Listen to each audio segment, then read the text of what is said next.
Hello, I'm Nelson Tang from the Chinese University of Hong Kong. Here I will present to you some information about the genetic etiology of scoliosis. We propose that scoliosis is a complex trait, that means it's regulated by multiple genes and also the environmental effect. We have been a long-term collaborator with the Cochrane Foundation in the Institute of France. We first proposed that scoliosis is complex trait back in 2007. That means more than 15 years ago. And then Dr. Cochrane quickly took up the idea and formed a meeting back in 2009. And then we have been working together for these 15 years. So let's look at what we hypothesized 15 years ago with this paper. And then we will also look into the information we gather nowadays and we review how much the prediction we made 15 years ago are correct. Firstly, when we started, people thinking about the genetic of scoliosis think about scoliosis is a single gene disease. So back in 2000, there's a lot of familial studies. However, when we look at the data, we think that scoliosis cannot be explained by only one gene. So at that time, we also met Dr. Cochrane, and he supported our hypothesis. So the essence of a complex trait, meaning that there's involvement of multiple genes, and at that paper, at that stage, we defined two phases for scoliosis, and we propose it should be performed by genetic association style rather than the familial linkage style.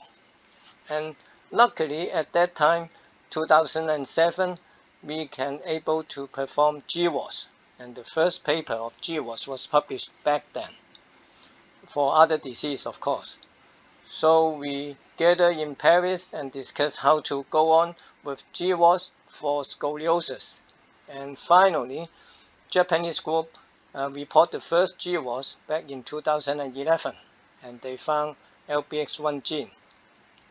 And our GWAS on Chinese patient was subsequently published. And later on, further support the complex trait hypothesis come in the fish model.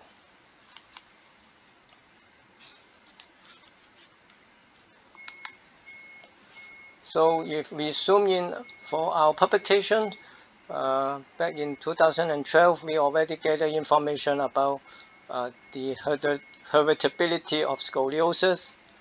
And then our first GWAS was in Chinese patient was published in 2015 and also 2017. And then we have a reunion in Paris 2 years ago. And then we will also have the next meeting in Hong Kong in 2024. So what is meant by complex trait? So we predicted that there is some patient has a genetic predisposition in the population. So we should use a association style to study.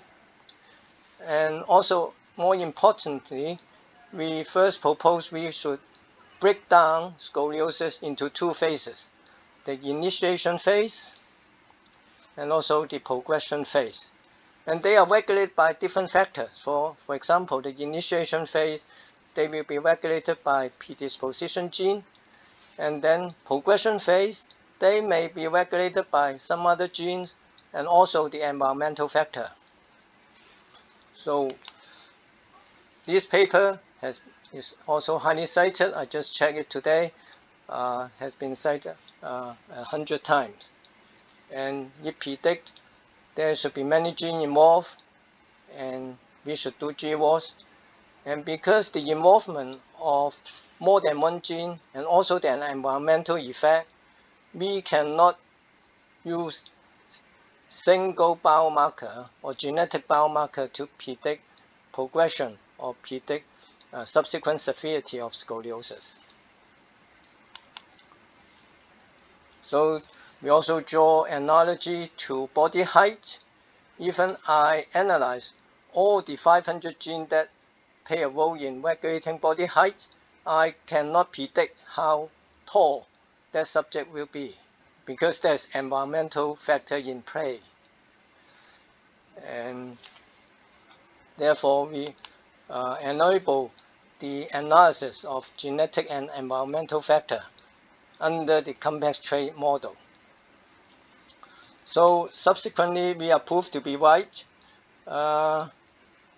GWAS has been done in multiple populations, and LBX1 is the most prominent predisposition gene that are found in all ethnic groups.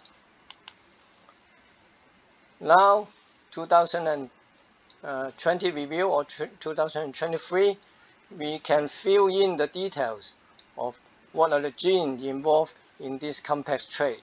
So, for a summary, 5%, maybe 5% of the scoliosis may have been influenced by a single gene, okay? So this is similar to other common diseases, but the majority of the scoliosis patients, more than 19% of them representing a complex trait with involvement of multiple genes. Here are some of the details, and also under the influence of environmental and lifestyle factor influence.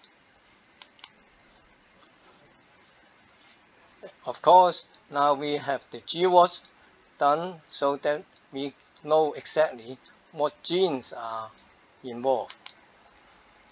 And now we can fill in the 2 stages for more details.